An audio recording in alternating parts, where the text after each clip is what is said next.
Negin method or whatever it may be. One day.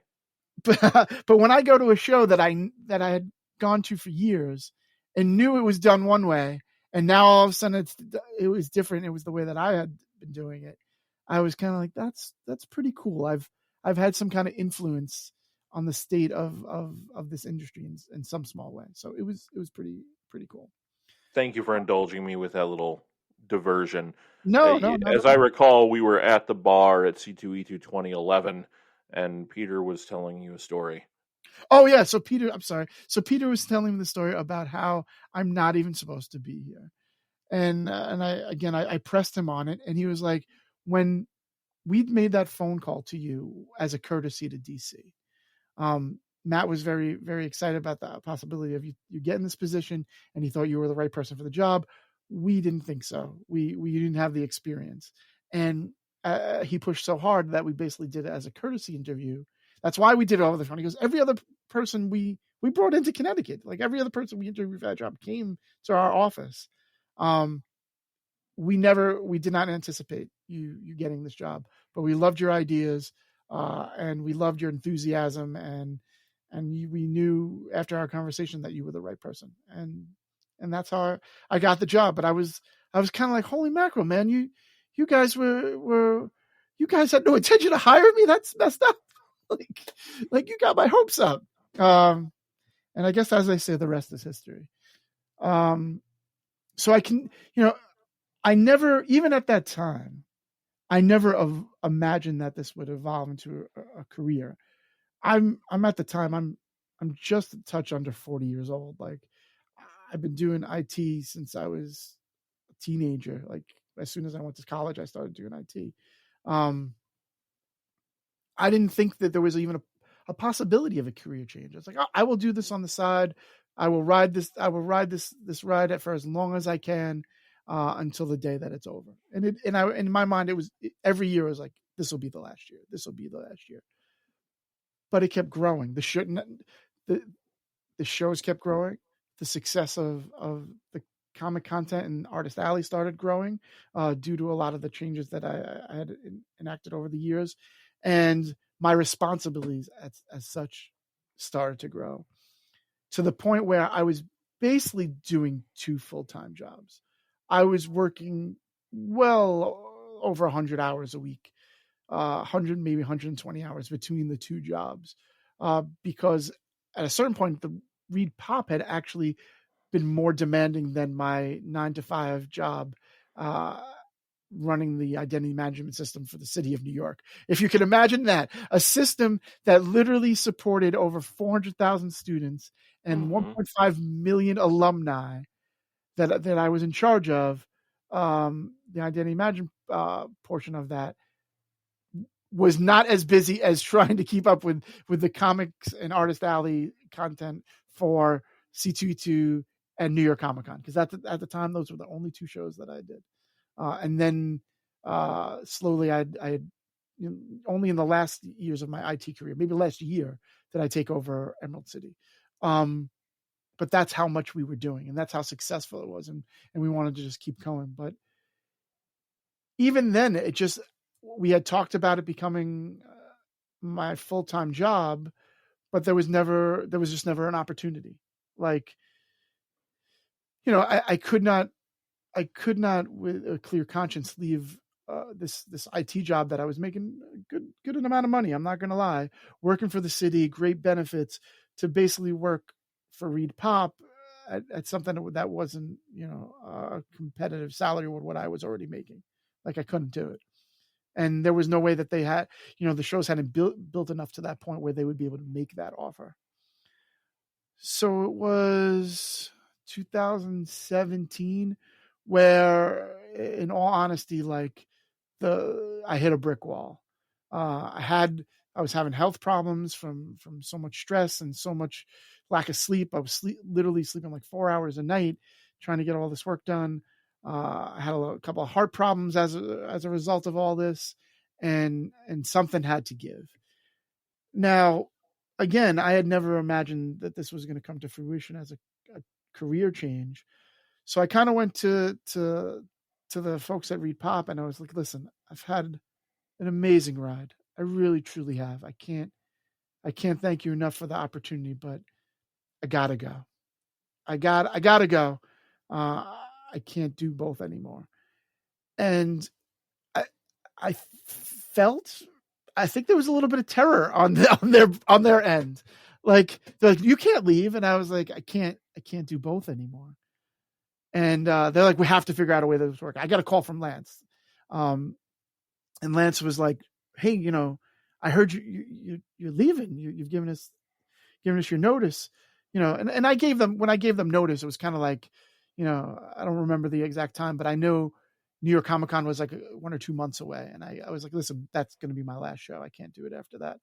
And Lance was like, we have to figure this out. And I was like, we've talked about it for a number of years. There is no real figuring it out. Like I got kids to feed and a mortgage to pay. And unfortunately this is the career that does that for me. And to Lance's credit, Lance was like, well, we can't do this without you. You've built this into what it is today. And you have such, between your relationships with all the creators and just everything that you've done to get this to be such a high rated feature of our events, like we can't lose you, and I'm going to figure it out. And there was some back and forth, and I truthfully didn't think it was going to happen, but eventually he came to me with an offer that worked. And I literally said to my wife, as I'm not taking it. And she's like, what do you mean you're not taking it? I was like, I can't. And she said, why? You're obviously good at it. It's what you want to do. It's something you've always wanted to do. And I was very scared, like, to give up the known quantity, the thing that I had done all of my life. The security. Yeah, of course. Yeah. And well, let me stop you there. What? Sure. Because I want to ask, because I think about myself in a similar situation, and I think a lot of our instincts on the business end are very similar. So if I'm in that situation and I get that phone call from Lance, who, by the way, is the president of Reed Pop, the vice president of Reed Pop at the time, how does that make you feel? I think I know the answer to this question, but I think a lot of people may instinctually kind of understand that they're good at their job, but it's a whole other thing to have somebody with such a massive amount of power at the company that you're working for come to you and say, we can't do this without you. Let me figure this out. And then he does. How did that make you feel? How did that, did it buoy your self-esteem to the point where you felt comfortable enough to do it? Or, what was the tipping point to make you say yes? It was really a pendulum of emotions. At one side, like you said, here is this very powerful man in this organization saying that these events can't continue without you. You are literally servicing hundreds of thousands of people and creating an experience for them that no one else. He basically was like, no one else can deliver this type of experience. Only you can. And it felt so empowering and it felt so good. But I'm not going to lie, on the opposite end, it felt a little terrifying. It felt like a big weight to be that person. Like, I'm responsible for the joy and happiness of all of these people. And if I fuck this up, I hope we can curse on this. If I fuck this up, these people are not going to, they're not going to have a great time. They're not going to have a great experience.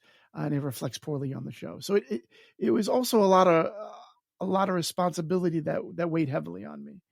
And I went back and forth a lot on it. And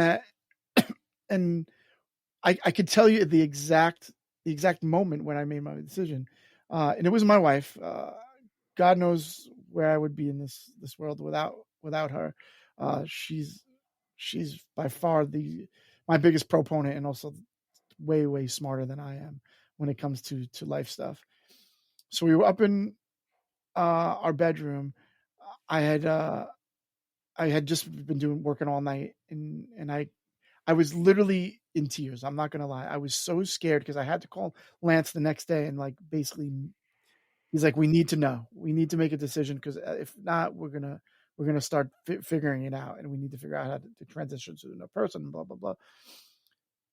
So I come downstairs. It's late at night after I'm finishing up God knows how many emails, and she had already kind of been asleep, and I was standing by the foot of the bed, and I'm just looking at her, and she goes, "What?" She goes, I was like, "You're awake?" She goes, I know something. I know you. This is killing you. This decision is killing you.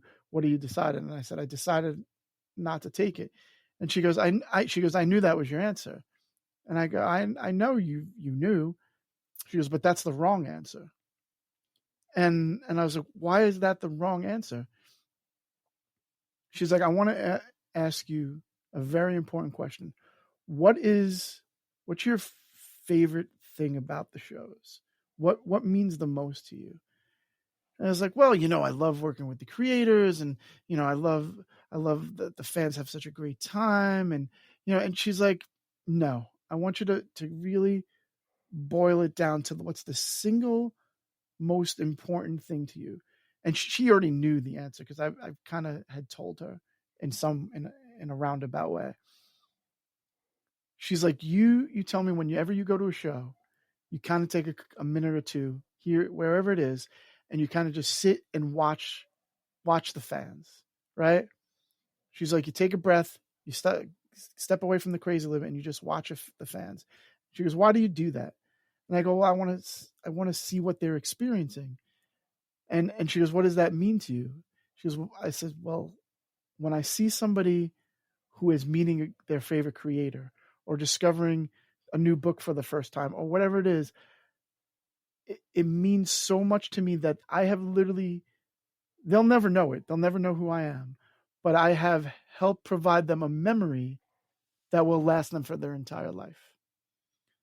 I know for me as a kid starting to go out to conventions, as starting to be into comics, like I have so many memories that to this day are an integral part of me, and being able to provide that for somebody else, what means it means the world to me. I know that that dad who's walking down wearing a Superman shirt, and he's got a little guy with him who's wearing a Superman cape, and they walk up to that kid's creator, and he gets him his very first Superman sketch. Like, he will, both of those people, that child and that parent, will take that moment with them for the very first for the rest of their lives. That guy who grew up reading X-Men and got to see meet Chris Claremont and shake his hand, and literally cries in front of him because, his childhood is just filled with X-Men memories. Like, that moment of him meeting Chris Claremont will be forever a part of him. Yes, it will, by the way. I know that feeling personally. She's like, "Now, that's the most important thing to you, giving those memories to these folks." I was like, "Yes." Tomorrow you're not able to do it. You call Lance, you tell Lance, "I'm done. It's over. Thank you again." And now you'll never be able to do that for another person. You'll never be able to give them that memory. So, can you live with that idea?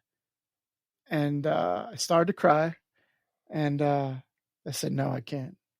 I can't live with the thought of not being able to do that again."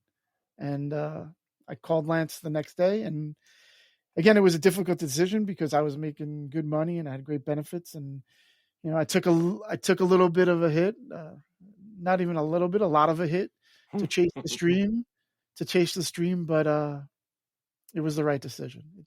Well, you do me a favor, and when you see Lori after we're done recording this, you tell her I said thank you.